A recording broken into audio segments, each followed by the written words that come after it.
A É, paciente tem a ideia, ela pretende engravidar, mas tem um monte de coisas pela frente.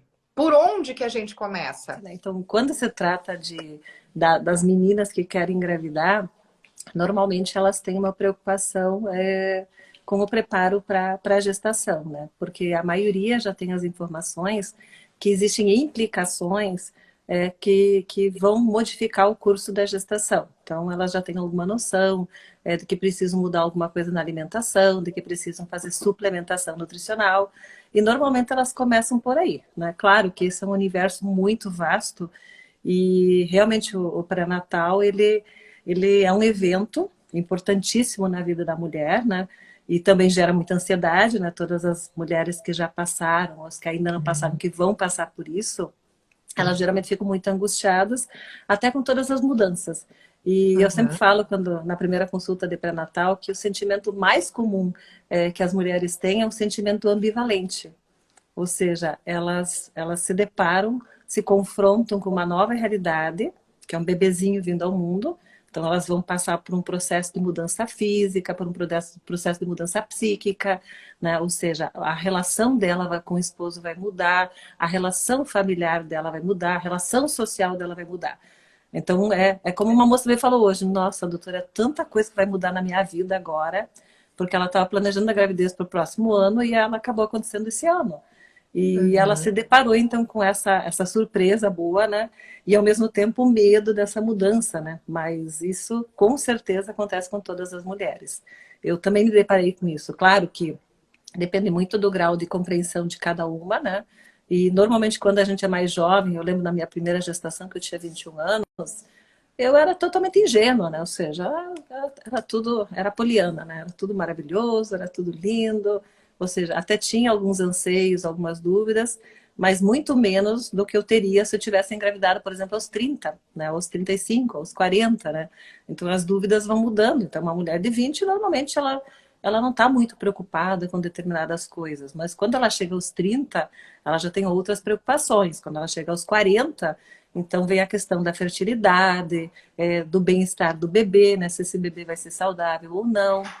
As questões como malformação, como autismo, como é que essa gravidez vai evoluir, né? Então elas trazem à tona todas essas questões, né? Uhum. E a gente, claro que dependendo da demanda, da necessidade de cada mulher, a gente vai conversando e vai direcionando então o pré-natal. Mas o que eu sempre falo, é muito importante, sempre que possível, fazer a preparação, né? Se possível, você deve procurar o obstetra antes de engravidar, né? O ideal Uhum. seria, se eu digo, mesmo que você tenha 20 anos hoje e vai engravidar daqui 10 anos, você já tem que pensar. Você já tem que pensar na anticoncepção adequada, você já tem que pensar em nutrição adequada, em estilo de vida. Mesmo que a gravidez vai acontecer daqui 10 anos, né? Então, Uhum. assim, às vezes ela não é uma realidade imediata, mas ela vai acontecer em algum momento para a maioria das mulheres. São poucas as mulheres que decidem não engravidar.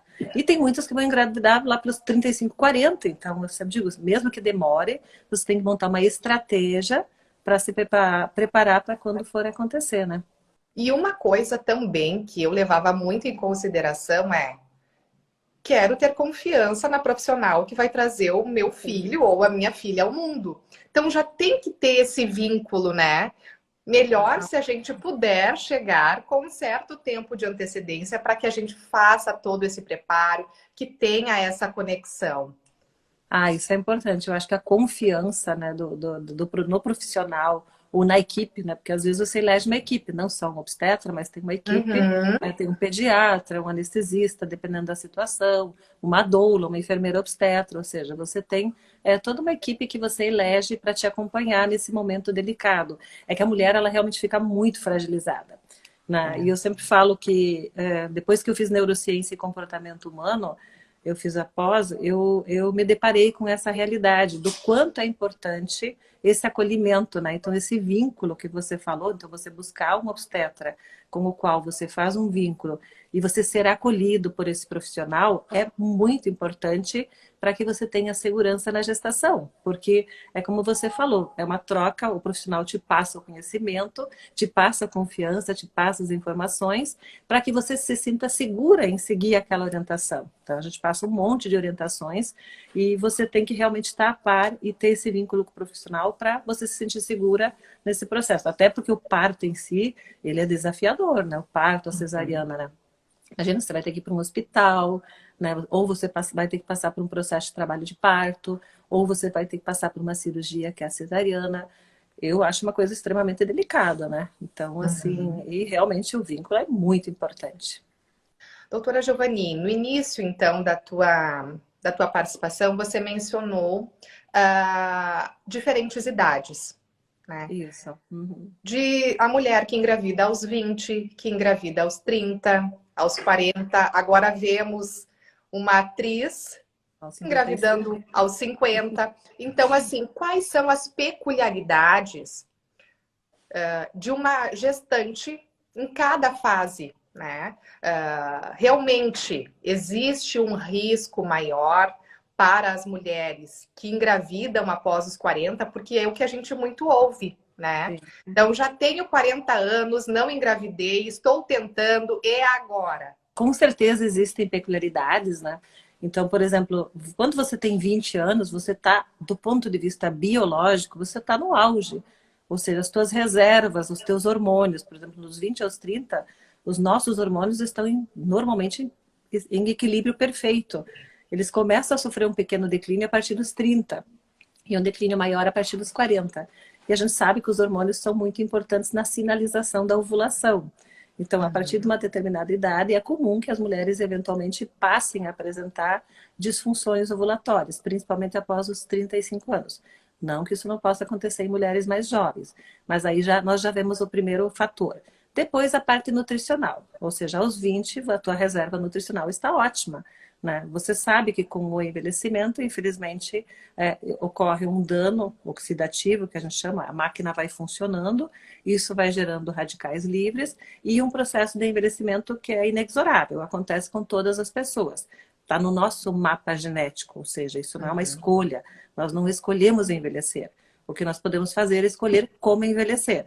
Então, é claro que eu posso chegar aos 40, assim como acontece com mulheres, às vezes, no caso da Cláudia Raia, com 55, ou seja, uma pessoa que sempre praticou atividade física, que teve boa alimentação, que teve sono reparador, né, que fez suplementação nutricional, é claro que ela chega aos 40 ou aos 50, noutras condições daquela mulher que vive estressada, que se alimenta de forma inadequada, que dorme tarde, que nunca fez suplementação nutricional, que ingere um monte de alimentos inflamatórios com baixo valor nutricional. Então, a primeira coisa que a gente tem que fazer a distinção é do estilo de vida dessa mulher.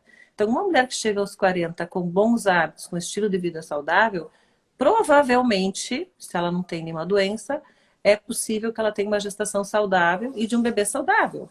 Ou seja, isso reduz drasticamente os riscos. Então, as mulheres muitas vezes me perguntam isso. Eu sempre digo, ó, depende da mulher, né? Tem mulheres que eu vou dizer, olha, você está apta a engravidar e vai dar tudo certo.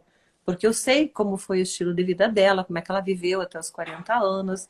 Eu conheço a parte, por exemplo, a gente faz avaliação nutricional, faz avaliação metabólica, faz avaliação hormonal, e eu consigo ter essa compreensão. E muitas vezes eu faço pequenos ajustes e isso realmente vai ter um impacto extremamente positivo na gestação. Agora, tem mulheres que realmente elas têm um histórico péssimo, têm várias doenças, né? Porque foram angariando doenças pela vida, né?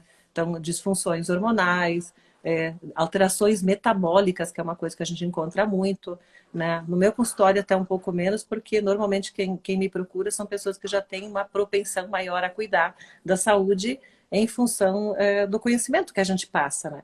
Mas eu sei que tem muitas mulheres que, infelizmente, elas têm síndrome metabólica, ou seja, elas têm um fígado sobrecarregado, elas têm um metabolismo sobrecarregado, têm glicose alterada, né? Ou seja, tem uma série de fatores que impactam a gravidez. E a gestação humana, ela é realmente, como eu sempre falo, o evento mais complexo da natureza.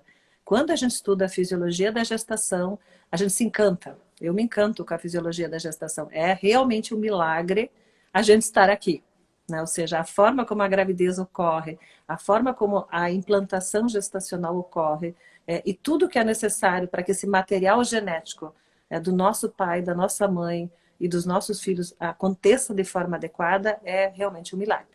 E o desenvolvimento desse bebê dentro do útero também. Então, o ambiente intrauterino, ele conta muito, assim como o material genético. No caso da mulher, nós nascemos com os nossos óvulos. Então, essa é uma particularidade do nosso gênero. Ou seja, quando a gente estava lá na barriga da nossa mãe, com 5 semanas de gravidez, os nossos filhos já estavam lá. Olha que coisa interessante, né? Ou seja, o material genético que deu a luz, né, que gerou o teu filho, quando você estava lá na barriga da sua mãe, com 5 semanas, com um mesinho de gravidez, o teu filhinho já estava por lá. Então, tudo aquilo que aconteceu com você durante toda a gestação, durante toda a tua vida, ficou marcado no DNA do teu filho. E você passou para ele no momento da concepção. Olha que interessante. Então, assim, isso tem vários estudos mostrando. No caso do homem, a espermatogênese ela é constante, ou seja, os homens eles produzem espermatozoides constantemente. Então, por isso que é mais fácil você fazer intervenções no homem. Por quê? Porque se eu fizer uma intervenção hoje, se eu corrigir o estilo de vida dele, cortar o cigarro, cortar o álcool, melhorar a alimentação, botar a fazer atividade física, botar a dormir cedo, minimizar o estresse, em 90 dias o sêmen dele está com boa qualidade. Não é a mesma coisa com a mulher. Ou seja, eu preciso, esse óvulo, por exemplo, no teu ciclo, nesse ciclo que você está ovulando, esse óvulo, ele foi sinalizado há 12 meses atrás. Olha que interessante. Então, tudo aquilo que aconteceu com você nos últimos 12 meses vai ficar marcado no DNA desse óvulo, se eventualmente ele for fecundado.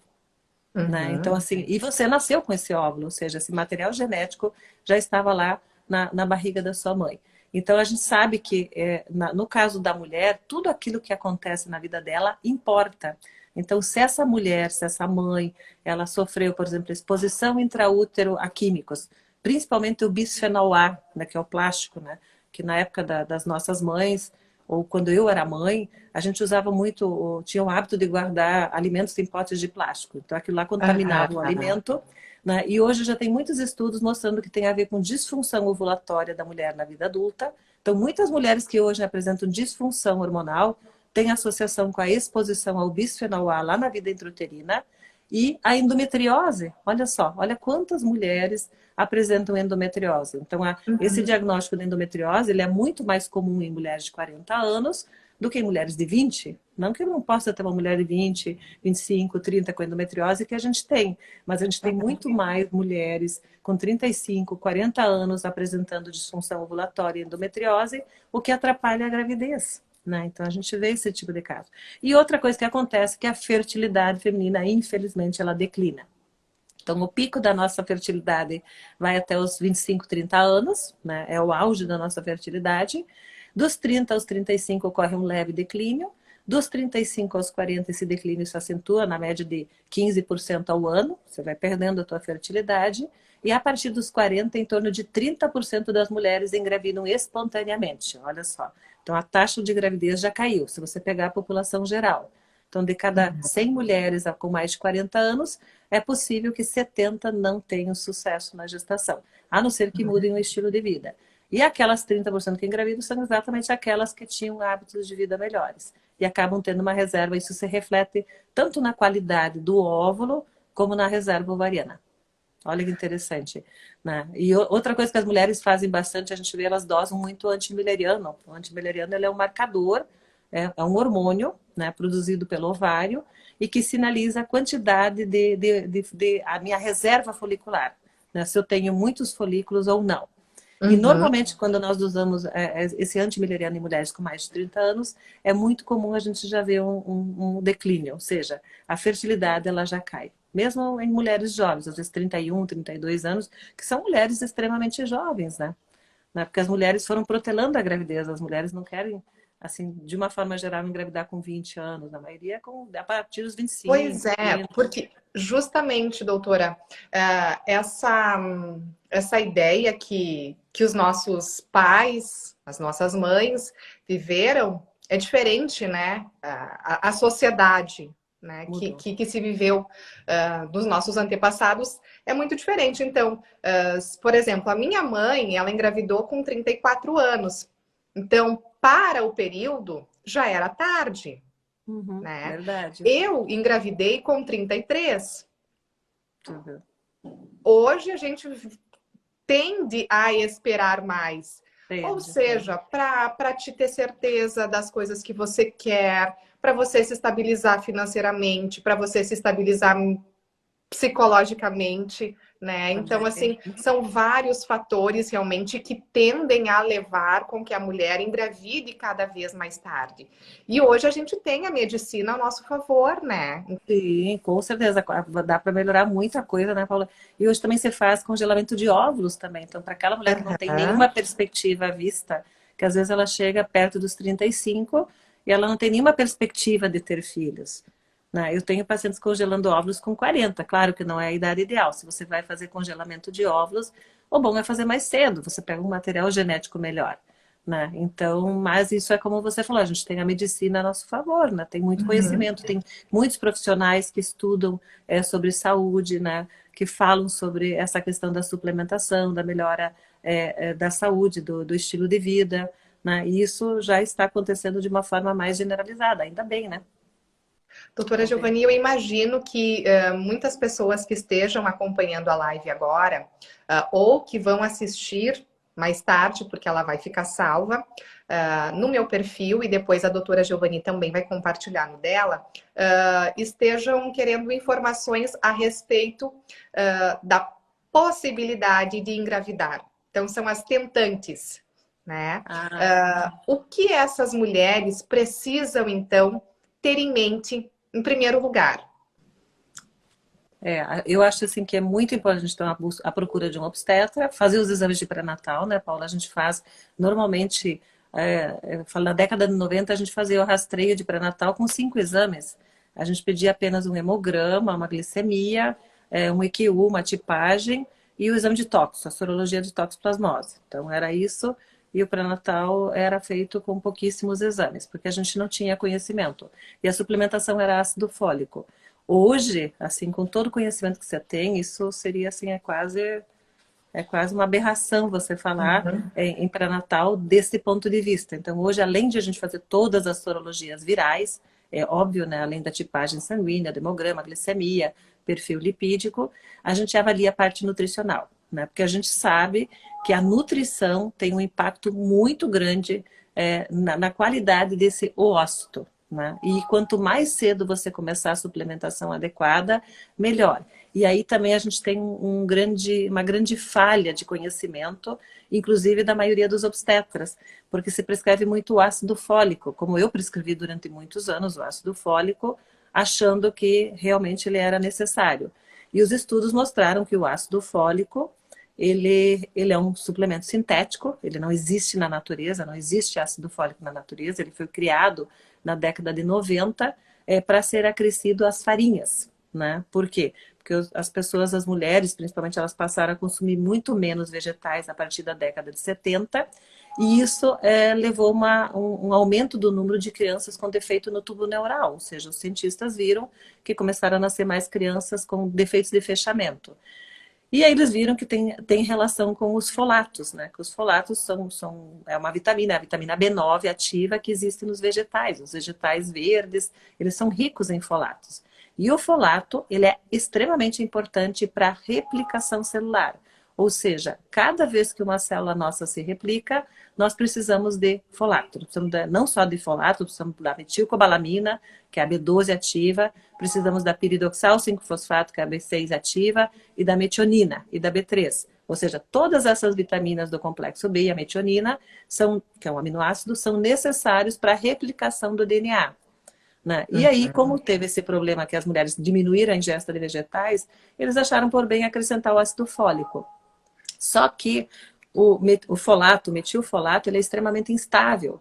Eles tentaram acrescer a farinha e eles viram que não deu certo, né, Paula? Então, eles desistiram, resolveram criar uma molécula em laboratório. E aí criaram o tal do ácido fólico. E Uhum. começaram a suplementar. Tanto é que virou lei, né, no Brasil. né, todas as farinhas são acrescidas de ácido fólico, né, porque intui-se que as mulheres comam menos vegetais e para não ter deficiência então de ácido fólico foi feita a suplementação. Só que no início dos anos 2000 teve um projeto mundial, que é o projeto Genoma, onde foi feito o mapeamento, né, de todo o DNA humano. E se descobriu que nós temos em torno de 23 mil pares de genes funcionantes, né? Mas nós temos alguns defeitos genéticos. É muito comum. Uma mutação chamada MTHFR, que é metileno tetrahidrofolato redutase, é um defeito enzimático que afeta 60% da população brasileira, ou seja, de cada 10 pessoas, 6 têm esse defeito. Essa pessoa é incapaz de transformar o ácido fólico em metilfolato. Olha a situação. Então, eles colocaram ácido fólico na farinha, né? É lei, só que 60% da população ingere esse ácido fólico e não consegue transformar em metilfolato. E ele vai acabar gerando um processo de intoxicação. Porque como nós não temos como metabolizar isso, e esse ácido fólico ocupa o receptor do metilfolato, mas ele não tem o efeito do metilfolato, e começou a associar, começou a ter vários estudos associando, então, a ingesta do ácido fólico a autismo e, inclusive, a defeito no tubo neural, olha só. Então, eles viram que quando ocorre intoxicação pelo ácido fólico, você pode ter, então, um bebê com defeito de fechamento do tubo neural. E essa era uma dúvida que eu chegava constantemente no consultório e dizia, doutora, Pois é, ácido fólico. exatamente. Pois é, todo mundo fala do ácido fólico. Tu fala que engravidar, o conselho de todas as mulheres, amigas, conhecidas, tem que tomar ácido fólico. Não, então tem que mudar esse discurso, viu, Paula? Tem que tomar metilfolato, né? Ácido fólico marcou.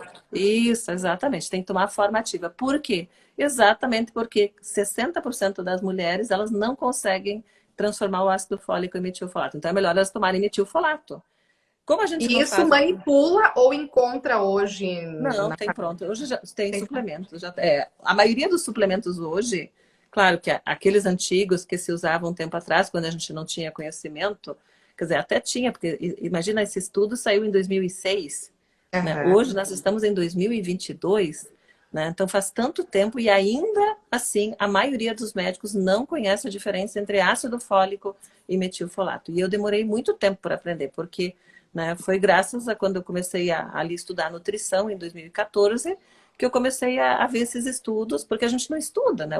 Normalmente os obstetras não têm o hábito de estudar nutrição. E eu só me deparei com essa situação quando fui estudar nutrição. Aí que eu vi que eu estava fazendo errado, ou seja, que aquela intervenção que eu estava fazendo não era benéfica e que inclusive poderia trazer prejuízos, olha só.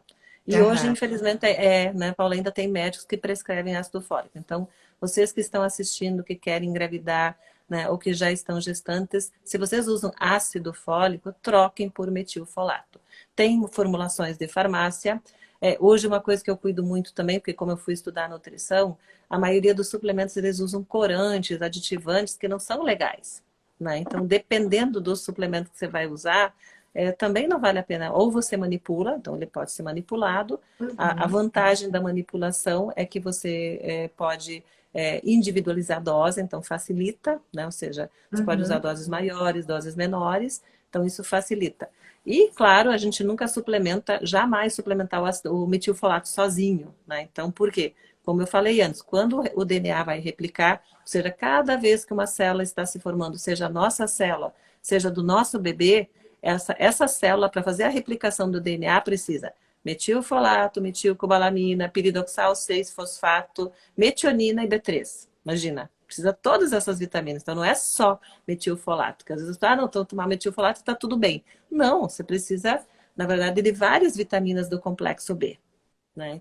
Então, além destas vitaminas, doutora Giovanni, o que mais uma gestante ou uma tentante precisa suplementar? Ferro também. É que você tem deficiência crônica de ferro, né? Tem pessoas que têm particularidades que não, ou que não conseguem absorver, ou por alguns fatores genéticos, elas têm dificuldades da absorção do ferro. Então, precisa suplementar. Hoje, a gente sabe que o ferro é fundamental para o neurodesenvolvimento. Ou seja, o cérebro do bebê, ele precisa do ferro, né? Então, realmente é muito crucial, principalmente no último trimestre. Não, olha Uhum. só. E tem vários estudos mostrando, então, que a suplementação de ferro na gestação, ela melhora muito o quociente intelectual, então, o QI do bebê, né?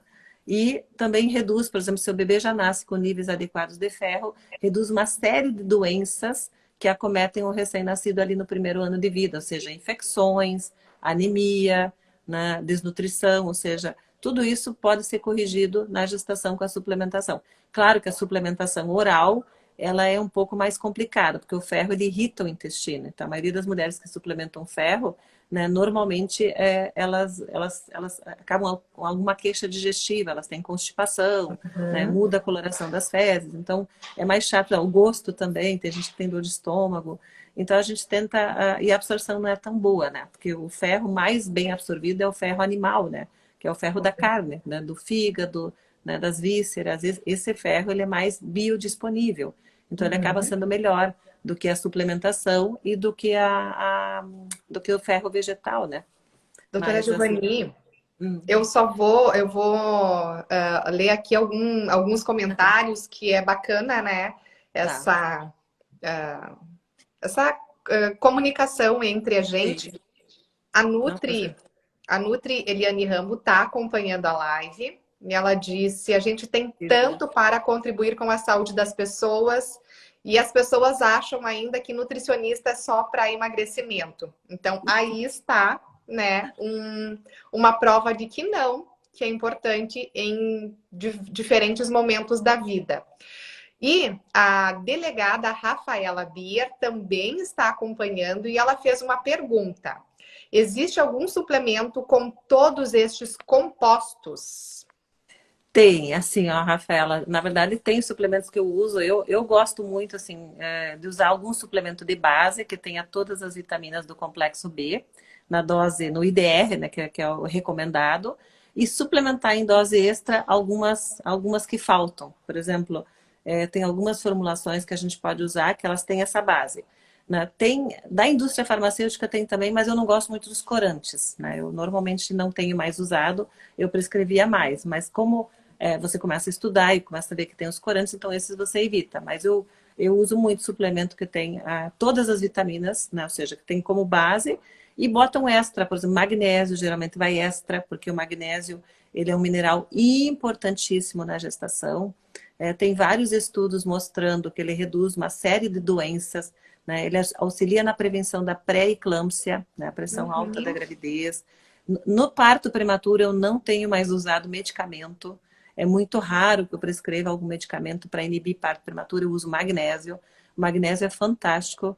Ele melhora o Apgar no nascimento, ou seja, aquela notinha que o bebê recebe no nascimento. Então, bebês de mães suplementadas com magnésio, então elas realmente vão ter bebês com menos propensão a sofrimento, sem ter menor chance de perda fetal.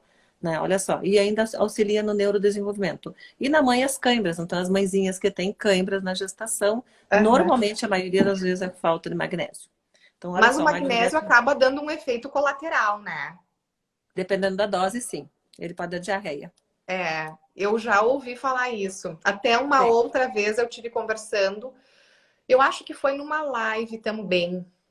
Tenho impressão que existe Pode esse ser. efeito colateral. Então, importante simplesmente mulheres que Adequa a estão dose. assistindo não é ir lá na farmácia e comprar a suplementação, precisa de uma orientação, né? Sim. Por Ah, favor. sim.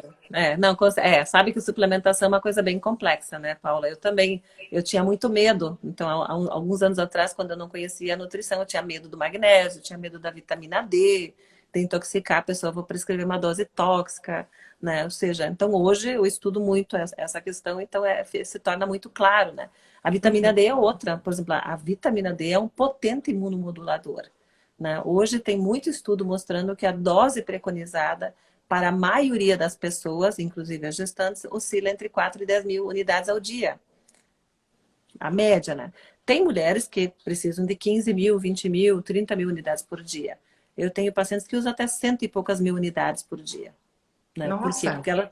Porque elas têm variantes genéticas em que elas Aham. têm dificuldade de acoplar, por exemplo, a vitamina D ao receptor.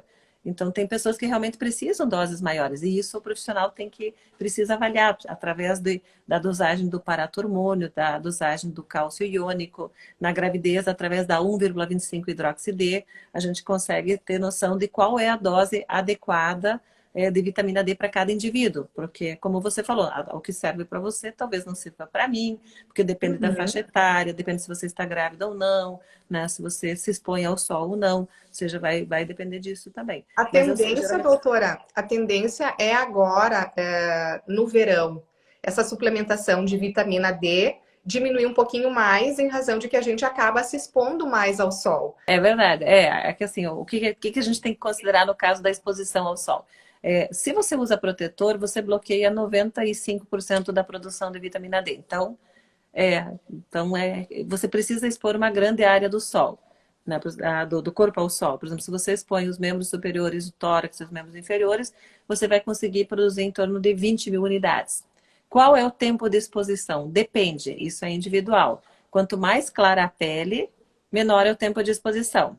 Por exemplo, eu que sou branquinha, se eu me expuser 10 ou 15 minutos ao sol, ou até menos, provavelmente eu vou produzir grande quantidade de vitamina D, né? Assim, o Dr. Michael Holly, que é o cientista que descobriu a forma ativa da vitamina D, que é vivo ainda, ele coloca da seguinte forma, que você precisa tomar a quantidade de sol metade do tempo que você leva para a tua pele ficar avermelhada. Então, se você fica com a pele avermelhada em 30 minutos, o teu tempo ideal são 15.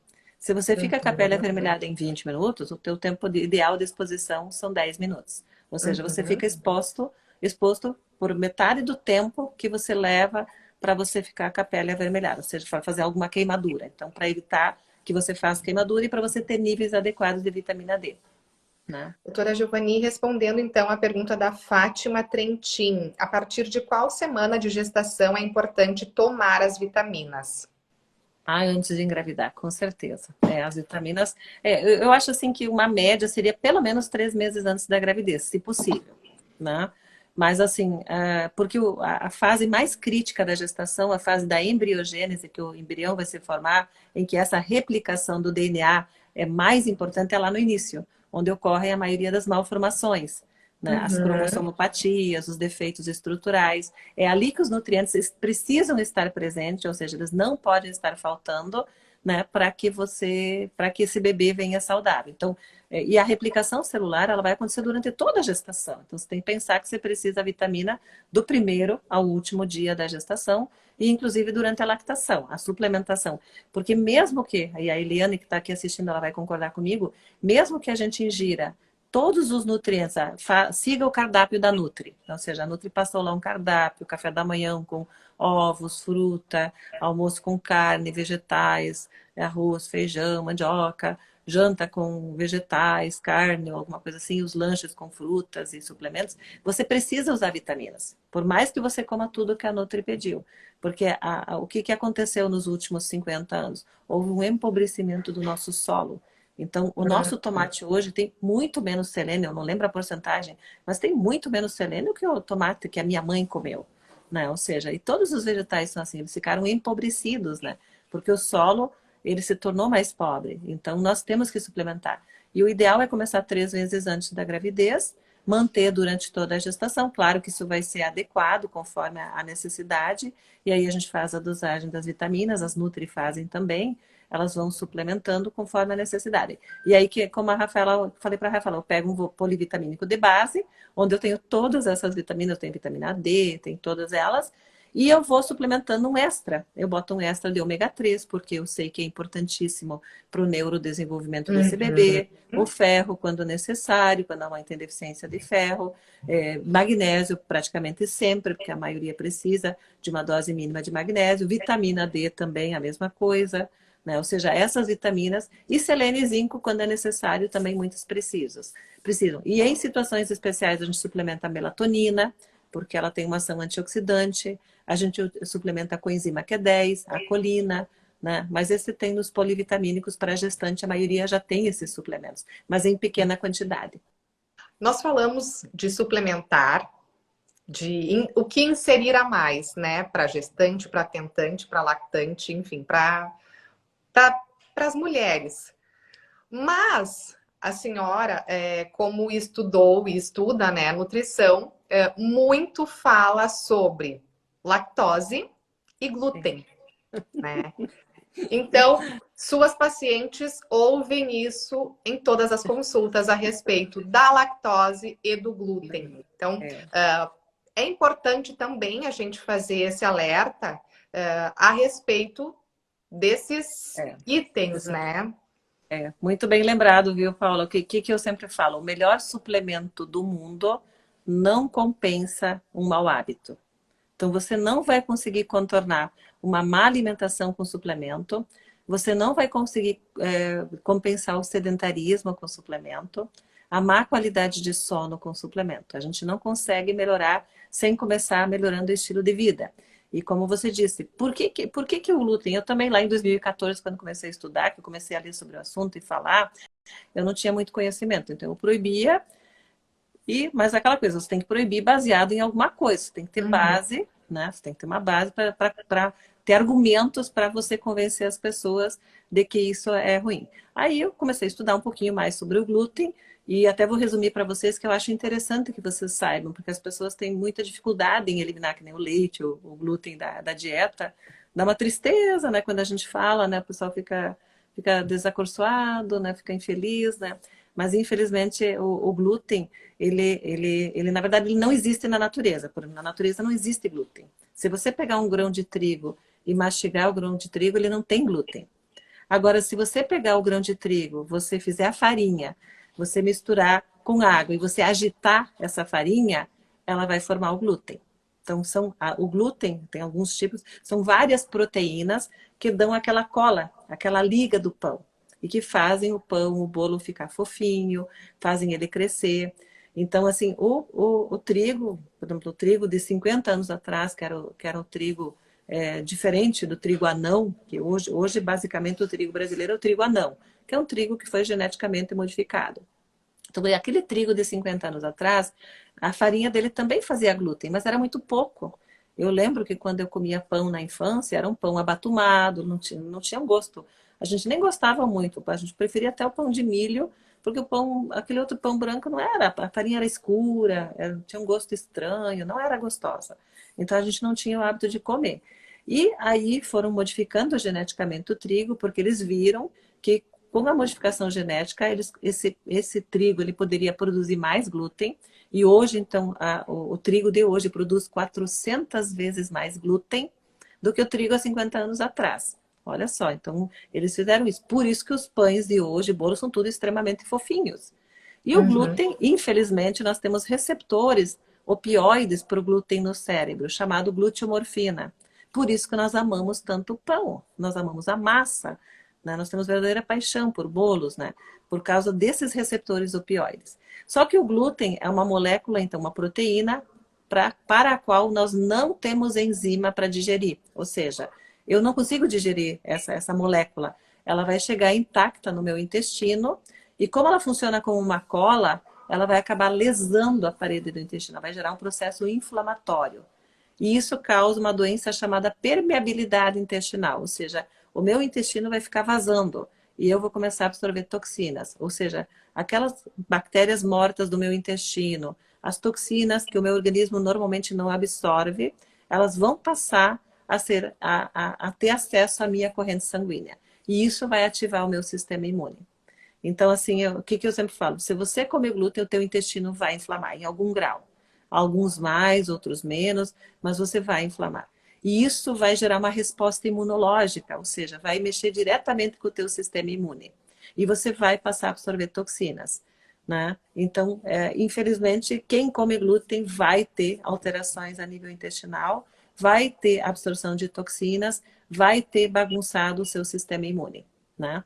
E a gente sabe que muitas pessoas desenvolvem, por exemplo, sintomas neurológicos. Por que eu melhorei? Por que eu parei de comer glúten? Porque a partir do momento que eu eliminei o glúten da minha dieta, eu parei de ter dor de cabeça, eu tinha enxaquecas com bastante frequência, e eu tinha também oscilações de humor, tinha muita labilidade emocional, eu tinha sintomas depressivos, irritabilidade, por motivo algum, ou seja, não tinha motivo nenhum. né? Como se tivesse sempre de TPM, né? Aquela coisa Uhum. sempre irritada. E quando eu tirei o glúten da dieta, que eu fui estudar o assunto, o que me surpreendeu é que após 2 semanas eu passei a ter clareza mental. É como se eu tivesse passado a começar a perceber as coisas de uma outra forma. Ou seja, a função do meu cérebro ela melhorou, a minha cognição melhorou só tirando esse alimento inflamatório. E aí eu vi que tudo aquilo que a gente lê que realmente é verdadeiro. Todas as pessoas que eliminam o glúten, elas vão perceber alguma mudança no seu organismo. Algumas vão perceber mudanças no intestino, outras vão perceber mudanças na pele. Eu vejo muitas questões hormonais, por exemplo, disfunções ovulatórias. Depois eu descobri que muitas mulheres acabam produzindo anticorpos contra o ovário e muitas vezes o glúten é o causador daquela disfunção ovulatória. Olha só, até nisso ele está envolvido. Então, ele está envolvido em várias doenças neurodegenerativas, né? Por exemplo, se você tem algum familiar ou alguém conhecido com Parkinson, com demência, com Alzheimer, né? Claro que se você tem um dano muito intenso, não vai fazer diferença. Mas quando é um grau inicial, você reverte a doença, você diminui a Olha só. neuroinflamação. Uhum, sim. Então, assim, esses alimentos. Imagina para um bebezinho, um feto em formação, o grau de neuroinflamação que isso vai gerar. E já Aham. tem estudos mostrando que o autismo, né? Porque todo mundo tem medo do autismo, né? Tu pode ver que hoje existe uma onda de autismo e as mulheres, é uma pergunta constante no consultório, né, sobre essa questão do autismo. Então, eu sempre digo, tudo aquilo que causa neuroinflamação, que vai inflamar o cérebro, pode aumentar o risco para autismo. E o glúten é uma dessas substâncias que causa neuroinflamação. Então, por uma série de motivos, eu sugiro para as grávidas não comer. Além de ter uma quantidade muito grande de resíduo químico, né? Porque o Uhum. trigo, quem produz trigo, se tem alguém aqui, pode confirmar para mim. Eles usam algum químico na semente, colocam no solo, no controle das pragas, ali na questão da colheita, no transporte, no armazenamento e depois ali no processamento do trigo. Quando vão fazer, eles botam químico. Então, vai químico em todas as etapas da produção do trigo e do processamento. Então, imagina aquela farinha que chega na tua casa, né? Então, cheia de resíduo químico e ainda com ácido fólico, porque a legislação exige. Olha a situação. Uhum. Então, é claro que isso muito possivelmente vai afetar o neurodesenvolvimento dessa criança, porque isso não é uma nutrição adequada. E a outra coisa é o leite. O leite, na verdade, eu sempre digo, se você tiver uma mimosa da raça Jersey, né, que é uma raça rústica, que produz uma caseína que não é cancerígena, que não é tão inflamatória, que come pasto, que se expõe ao sol, que não é doente, você pode tomar leite, não tem problema nenhum. A lactose em si, ela é o açúcar do leite, né? Ela normalmente não é imunogênica. E olha só, isso que eu sempre quis entender. Por que que a gente tem tanta criança com alergia à caseína, à lactose, né? Por quê? Porque, olha só, nós somos mamíferos. Todos os mamíferos, quando produzem leite, produzem as enzimas para digerir. Porque o que que a natureza entende? Ela entende que aquele filhote precisa crescer rápido. Então, o leite materno, né, de todas as mamíferas, isso inclui as humanas, ele vem com as enzimas digestivas. Olha só que interessante que a natureza fez. Ela fez o leite e a enzima que vai digerir o leite. Vai lá digerir a Uhum. lactose, vai digerir a caseína. Então, já vem com as enzimas junto. Só que aí nós resolvemos que a gente vai pegar o leite da mimosa lá, né, da raça holandesa, que tem uma caseína que é cancerígena, a gente vai processar esse leite por um processo chamado UHT, né? Porque daí diz que esteriliza, não sobra mais nada. Só que imagina, aquela enzima que iria ajudar na digestão do leite, ela se foi. Você entendeu? Então, por isso que a partir de agora, você toma aquele leite, que não tem a enzima que vai digerir a lactose nem a caseína, e isso vai gerar um processo inflamatório no teu intestino, porque são moléculas que são inflamatórias, porque nós não temos como digerir. Porque toda proteína precisa ser digerida, ou seja, ela tem que... Você ingere, por exemplo, a carne, você ingere, você mastiga, vai para o teu estômago, o ácido gástrico, o ácido clorídrico tem uma pepsina que vai digerir essa carne, vai quebrar essas proteínas em aminoácidos. Esses aminoácidos vão lá para o intestino absorve, né, e redistribui para o corpo e o corpo vai construir as proteínas. Tudo certo, bem como tem que ser. Mas aí vem a questão, daí vem o glúten, aquela molécula gigante, chega lá no teu intestino, não tem enzima nenhuma para digerir, fica lá, o corpo não quer, ela se gruda na parede do intestino, lesa o intestino, você absorve um monte de toxinas e você está ferrada. E você não digeriu, ela não serviu para nada, só não serve para inflamar. A mesma coisa com a caseína e a lactose. né? E no caso dos bebês isso é mais grave, porque o que que acontece? Como eu falei, todos os mamíferos produzem o leite com as enzimas digestivas. E o filhote, ele tem o intestino mais permeável, exatamente para absorver o máximo de nutrientes e crescer rápido. E o bebê humano a mesma coisa. Então os nossos bebezinhos, até os 6 meses de vida, eles têm um intestino amplamente permeável. Ou seja, eles absorvem absolutamente tudo. Exatamente porque a natureza quer que eles cresçam, que eles recebam o leite da mãe e que eles cresçam rapidinho para poder sobreviver, né?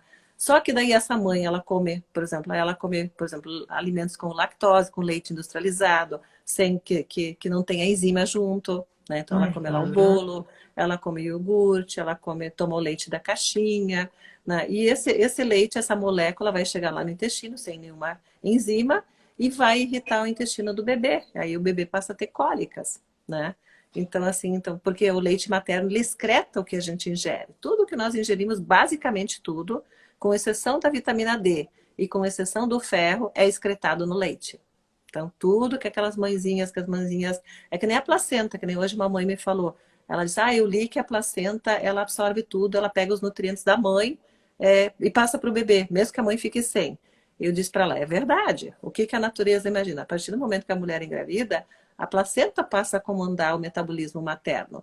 E ela vai buscar todos os recursos dentro da mãe. Ou seja, ela vai puxar para ela, vai puxar o ômega 3, a vitamina D, tudo ela vai trazendo para que esse Por isso bebê a suplementação é importante. Muitíssimo. Só que o que a placenta faz, né, Paula? Só que ela não pega só os suplementos. Por exemplo, se essa mãe comeu, por exemplo, um alimento lá, por exemplo, o glúten, ou um alimento ou com pesticida ou resíduo químico, a placenta também pega. Também Porque pega. ela também não sabe. Tudo que aparece, ela pega para ela, porque ela quer que aquele bebê cresça. Mesmo que eventualmente não seja uma coisa boa. Só que a mãezinha, ela consegue fazer a eliminação da toxina. Por exemplo, nós adultos, ou depois que a gente sai da barriga da nossa mãe, a partir dos 4 meses e meio, nós passamos a produzir um hormônio chamado melatonina, que é produzido durante o sono, que é o mais poderoso antioxidante que existe e que é responsável pela eliminação das toxinas. O nosso sistema de detox é dependente da melatonina. Só que o bebezinho na barriga da mamãe, e nos primeiros 4 meses e meio de vida, ele não tem essa capacidade, ou seja, ele não produz melatonina. Ele é dependente da melatonina materna. Então, ele é dependente do sono materno exatamente para que ele possa fazer a eliminação dessas toxinas. Então, imagina uma mãe lá comendo farinha, um monte de coisa que não tem, com falta de vitaminas, que essas vitaminas combatem um pouco esse estrago causado por essas substâncias químicas. Então, imagina essa mãezinha lá que ainda dorme tarde, então, ou seja, não produz melatonina adequadamente. Então, é óbvio que esse bebê vai ter um acúmulo de toxinas. E isso afeta diretamente o desenvolvimento do cérebro. Doutora Giovanni, uma outra questão. Eu, pelo menos, tinha essa dúvida. Imagino que muitas pessoas que estão acompanhando também possam pensar nisso. Claro que eu sou leiga, então a gente pergunta para quem sabe. O fato da gestante, o fato da mãe não consumir nada de glúten e de lactose pode fazer com que o bebê desenvolva uma intolerância tanto ao glúten quanto à lactose pelo fato de não ter tido essa exposição, justamente. Sim. Tu sabe que essa eu já vi muitas nutricionistas falando que se você deixar de comer glúten e tomar leite, você vai se tornar alérgico. E isso não é verdade. E isso tem uma explicação. Mas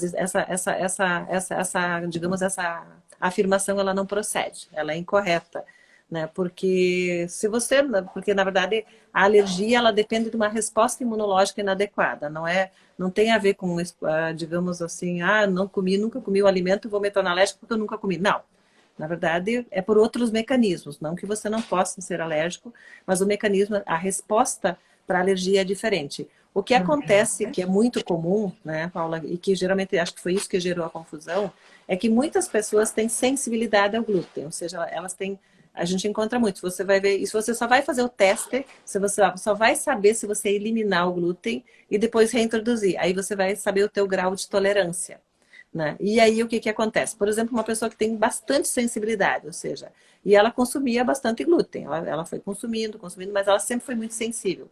Então ela foi inflamando, inflamando, ela está inchada, provavelmente ela está inchada, ela tem muitas, ela normalmente tem dores, é uma pessoa inflamada, então ela tem mais dores, as pessoas inflamadas têm mais dor de cabeça, dores articulares, dores musculares, ou seja, ela passa a ter uma série de queixas. Muitas vezes alterações intestinais, ou não, nem todo mundo tem alteração intestinal com sensibilidade ao glúten. Então a gente diz, mas o meu intestino é perfeito, mas isso não significa que você não seja sensível.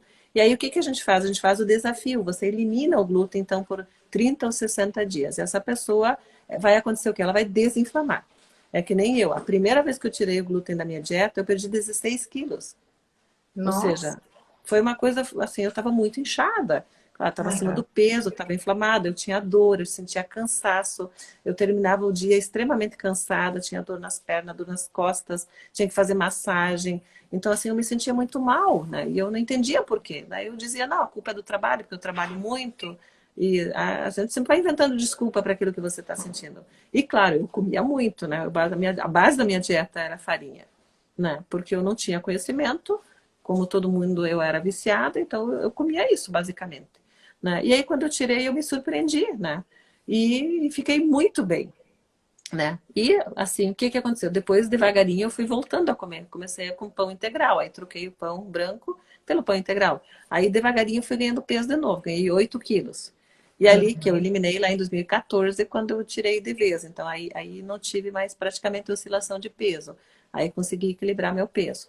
Mas assim, eu nunca tive muitos sintomas, mas eu já vi muito comumente essas pessoas que eliminaram o glúten, elas desinflamaram e no momento que elas reintroduziram, elas sentiram muito sintoma. Então, assim, aí a pessoa diz, não, mas é que você se tornou intolerante porque você tirou. Não, é o contrário. Essa pessoa, ela estava inflamada cronicamente, então é como se o organismo dela tivesse criado uma resposta imune para aquela inflamação. No momento que tu tirou o glúten, esse processo inflamatório ele reverteu, ou seja, aquelas células inflamatórias, bom, agora não precisa mais. Só que daí houve uma nova exposição e o sistema imune foi muito rapidamente acionado e aí faz uma resposta intensa. Que aí as pessoas confundem com alergia. Ah, não, tu viu? Ó, não tinha nada, comia glúten a vida inteira, agora não posso mais comer. Né? Então eu já ouvi muitas vezes essa afirmação. E na verdade não é, porque a pessoa sempre foi sensível, só que ela estava tão intoxicada que ela não percebia, né? Ou seja, o sistema imune dela estava tão ativado e ela estava tão inflamada que ela é como se ela tivesse compensada num nível ruim. Uhum. Né? E no momento que faz a limpeza, que o corpo fica limpo e ela se expõe de novo, então essa substância imunogênica ela pode ter uma resposta intensa. Eu não tive essa resposta intensa. Até hoje, se eu comer glúten, não me acontece nada. Mas Uhum. eu não como, eu evito, porque eu vicio muito rápido, ou seja, não tem como. E eu incho, eu começo a inchar. Passa um tempinho, dependendo, eu começo a ficar muito demasiado. Né? Então eu evito. Doutora Giovanni, a gente já está quase chegando em 1 hora, eu acho, 55 minutos de live. Dos tópicos que nós lançamos para tratar na live, ainda estamos devendo disfunção hormonal. Então, claro que de uma forma ou outra, sim, foi contemplado, mas quando o assunto é disfunção hormonal, reposição através de hormônios, enfim, o que a gente pode ressaltar, então? Claro que o assunto é muito amplo, né? Mas, assim, eu lhe pergunto dessa forma porque a senhora recebe muitas dúvidas durante Sim. todos os Ah, não é. atendimentos, então sabe quais são as principais a serem mencionadas nesse momento. Não, com certeza. Esse é um assunto amplamente vasto, né? E, de novo, depende da faixa etária.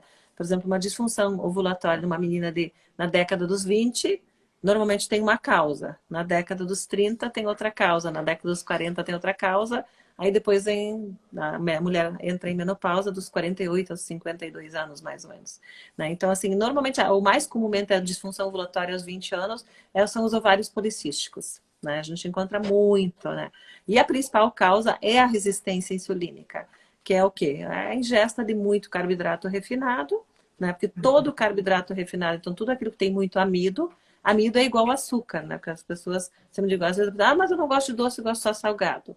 Né? Mas qual é o salgado que você come? Ah, eu gosto de massa, eu gosto de pizza, gosto de hambúrguer ou de pão.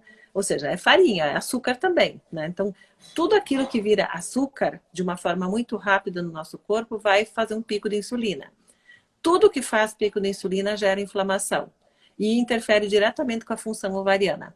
Né? Então, e quando você faz pico de insulina, vive fazendo porque come muito, com muita frequência, vai chegar um momento em que você vai ter uma resistência a essa insulina. Né? E aí você vai ter uma doença chamada síndrome metabólica, que é extremamente comum, né? E que está associada a erros de alimentação. Claro que não é a única causa de ovário policístico, mas é uma das principais. Eu vejo outras causas também, né? Então, eu vejo essa questão do glúten. Eu já peguei vários casos de disfunção Mais ovulatória. uma vez E o vilão aí, é, digamos assim. é. Tanto é que eu sempre peço para eliminar, porque é muito comum a gente descobrir que ele é o causador, né? Às vezes até da resistência insulínica, ou seja, aquela pessoa tem muito hábito de comer farinha, tu tira a farinha, o ovário volta ao normal. Né? Então, assim, então tem várias causas. Mas químicos também, essa outra coisa que chamou atenção, que eu nunca tinha percebido. E ultimamente é a exposição a químicos. Se a gente for ver, ó, meninas, toda maquiagem que você usa, shampoo, condicionador, hidratante, desodorante, sabonete, a maioria deles tem substâncias que são disruptores hormonais, ou seja, são substâncias químicas que vão atuar no nosso receptor estrogênico, mas que não são um estrogênio. Por Né? exemplo, O bisfenol A, que é do plástico, né? Os parabenos, nas parabenos, se vocês olharem tudo que tem no mercado lá, que o parabeno é um derivado do petróleo, né? Tá lá. Os metais tóxicos, então tem alumínio, tem chumbo, né? Que a gente vê bastante, tem mercúrio, dependendo, então são disruptores. O cloro e o flúor da água são disruptores hormonais, olha que coisa. Né? Então, o quê? Porque eles ocupam o receptor hormonal e eles alteram. Então, no ovário, a gente tem bastante receptores e eles podem bagunçar. Então, às vezes, tem que tirar os químicos também. Né? Então, por aí a gente tem que cuidar. Nas mulheres jovens, as principais causas são essas. Né? A partir dos 35 anos, então, vem o declínio hormonal, que está associado ao envelhecimento próprio do ovário. Então, dos 35 aos 50 anos é um período em que a maioria das mulheres tem disfunção hormonal. É esperado, né, que a gente tenha algum grau. Por isso que a maioria das mulheres com TPM ela é mais comum dos 30 aos 40 anos. Pode ver que a TPM, a cólica excessiva, fluxo menstrual exagerado, encurtamento do ciclo, alongamento do ciclo, TPM, dor nas mamas, inchaço na barriga, dor nas pernas, dor nas costas, né? Enxaquecas associadas à menstruação são mais frequentes nessa faixa etária. Não que não possam ocorrer em mulheres mais jovens e mais velhas, mas esse é o pico desses sintomas, porque começa uma disfunção hormonal. E o anticoncepcional, infelizmente, eu sempre digo, apesar de às vezes, muitas vezes melhorar o sintoma, ele costuma bloquear a função ovariana. Então, ele também é um disruptor hormonal. Então, não é muito interessante, porque a maioria acha que o anticoncepcional é inofensivo, mas ele não é. Ele também é um disruptor hormonal. Então, ele tem que ser muito bem indicado e usado por um período específico. Né? Você não pode ficar usando o remédio a vida toda, né? Porque você vai bloquear uma glândula. E você bloquear a função ovariana por mais de 5 anos, isso leva a ter implicações bem sérias na saúde humana. Então, eu sempre digo, ó, tem que pensar em outros métodos. Não existe porque tem muitas métodos... mulheres que tomam continuamente, né? Sim, Por anos e anos. por ano. E aí tem uma série de doenças que está associada, inclusive disfunção ovulatória pós-anticoncepcional, a gente vê também, né? Então, assim, e dos 40 aos 50, então realmente a maioria das mulheres tem disfunção, são poucas as que conseguem ter ciclos regulares, e aí você tem que fazer a correção. Mas normalmente o hormônio que tem falta é a progesterona, que é o primeiro hormônio que o ovário deixa de produzir, que ele produz estrogênio numa primeira fase, testosterona no pico ovulatório e progesterona numa segunda fase. E esses hormônios, eles têm que ficar em harmonia, existe uma dança, eles oscilam constantemente. Por isso que nós somos uma mulher diferente todos os dias, por causa da oscilação hormonal. Nós não somos sempre a mesma pessoa, né? Isso é absolutamente normal. Né? Então, assim, o que acontece? A gente tem que olhar atentamente, né? Então, a faixa etária, a suplementação de progesterona é uma estratégia. Fitoterápicos, eu gosto muito, a fitoterapia eu acho bacana, assim, a gente fazer, né? A fitoterapia, né? Que são substâncias fitoquímicas, né? São medicamentos extraídos de plantas ou naturais, que eles equilibram os hormônios femininos E eu uso bastante também um progestágeno chamado gestrinona, que é um dos que melhor funciona dos 35 aos 50 anos para contrabalançar esses sintomas. Então a gente usa bastante a gestrinona. A Né? gente recebeu algumas perguntas, a doutora Giovanni, né? Uhum. Algumas perguntas aqui no decorrer da live, mas vamos Vamos ter que responder. marcar uma próxima conversa para esclarecer tantas dúvidas, né? Só então para encerrar a última que entrou aqui, para dosar o antimileriano, é preciso estar sem tomar o anticoncepcional? É melhor ficar assim, o anticoncepcional, dosa no período menstrual. Esse é o Uhum. ideal. Uhum. Não vi as perguntas, eu não prestei muita atenção. Uhum. Muito bem, então. Teve uma outra pergunta, ela mandou algumas vezes e mandou aqui também. O iogurte natural é bom e sobre a qualidade da água. Ah, sim. O iogurte natural. Se for aquele da mimosa, sim, com certeza. Na verdade, o iogurte, ele é muito bom por causa do probiótico, né? Porque a gente sabe que todos nós temos uma microbiota intestinal. Assim como a gente tem uma microbiota oral, uma microbiota na pele, uma microbiota vaginal. O que que é uma microbiota? É um conjunto de micro-organismos, né, que são vírus, bactérias, fungos e parasitas, que compõem a colonização do nosso intestino, da nossa pele, da nossa vagina, né? E o uso de alimentos fermentados é extremamente importante para essa microbiota. Então, eu sempre digo, nós temos muito mais bactérias e micro-organismos morando no nosso corpo do que células. Estima-se que a gente tem em torno de 10 trilhões de células, e tem várias estimativas, mas algumas falam em 90 trilhões de bactérias. Imagina, de micro-organismos. Então, você pensar que no nosso DNA existe muito mais DNA que não é humano, né? Porque esses micro-organismos eles têm Uhum. um material genético, então eles têm um DNA, e as nossas células têm um material genético. Então, tem mais material genético aqui nesse corpo de micro-organismos do que de gente, né? Claro que eles são muito pequenininhos, então eles não aparecem. E eles vivem no nosso organismo com uma troca, ou seja, nós fazemos uma simbiose. Nós alimentamos esses micro-organismos com alimentos saudáveis e esses micro-organismos, então, produzem algumas substâncias para o nosso organismo e que vão nos ajudar a emagrecer, que vão nos ajudar a manter o sistema imunológico forte, vão nos ajudar a produzir neurotransmissores para nos deixar felizes, né? Para nos deixar calmos, tudo isso lá é a nossa microbiota que faz. Olha só que interessante. Uhum. Tanto é que todo mundo já ouviu falar da conexão intestino-cérebro. Justamente. 90% dos nossos neurotransmissores são produzidos no intestino, pela nossa microbiota. E aí entra o iogurte natural. Então, se você pegar um leite de uma vaquinha saudável e fizer o kefir em casa, que é aquele da sementinha, nossa, é extremamente saudável. Isso seria um ótimo hábito que todo mundo. É uma trabalheira fazer, né? Eu até gostaria, mas eu não faço porque é uma trabalheira. Mas alimentos fermentados, como chucrute, também você pode fazer. Eu às vezes faço pepino fermentado, na internet tem tutoriais onde ensina como é que você faz, por exemplo, repolho fermentado, pepino fermentado, né? O próprio kefir não é difícil de fazer, então a gente pode fazer até caseiro, só é um trabalheiro a fazer, mas é Uhum. extremamente interessante usar, melhora muito a imunidade.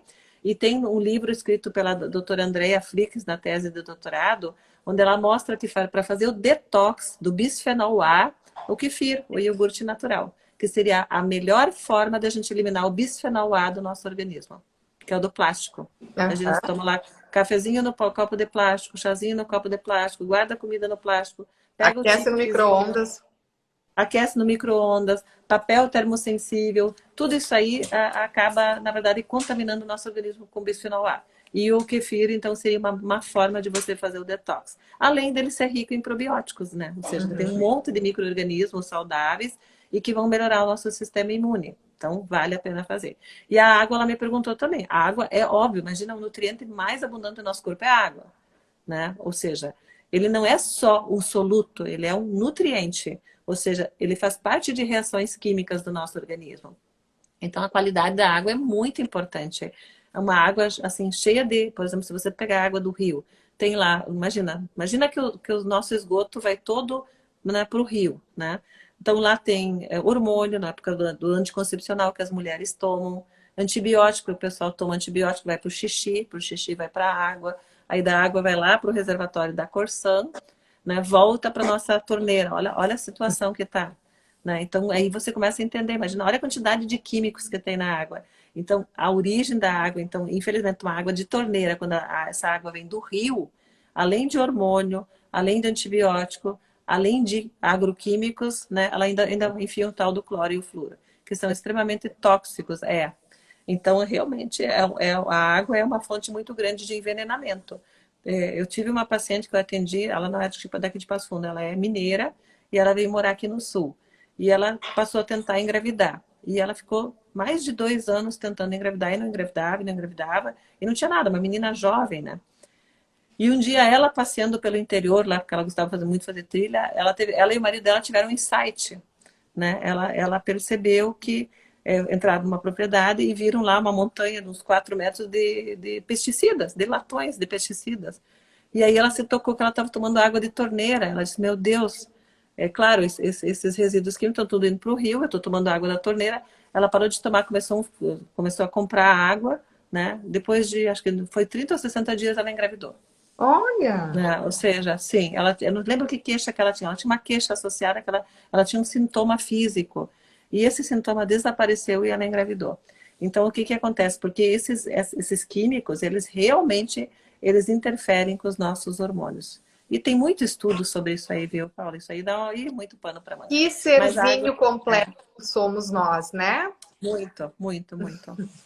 Doutora Eu ainda acho Giovanni, bem resistente, mas a gente tem que cuidar. Uhum.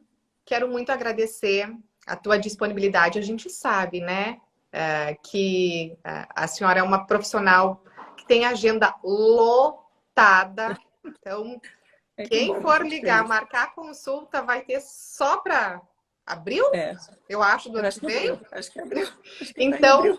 conseguir esse momento, né, na sua agenda para trazer essas informações realmente valeu muito a pena. Quero agradecer Imagina, eu que agradeço. e agradecer também o pessoal que acompanhou a live de hoje. Não conseguimos responder todas as perguntas, Ah, tá. mas a doutora Giovanni Não, se pode mandar também. por direct, você mandava, é direct que diz, né? Eu não sou Isso. muito letrada, mas se mandar eu respondo. Tudo que eu puder eu responder com certeza.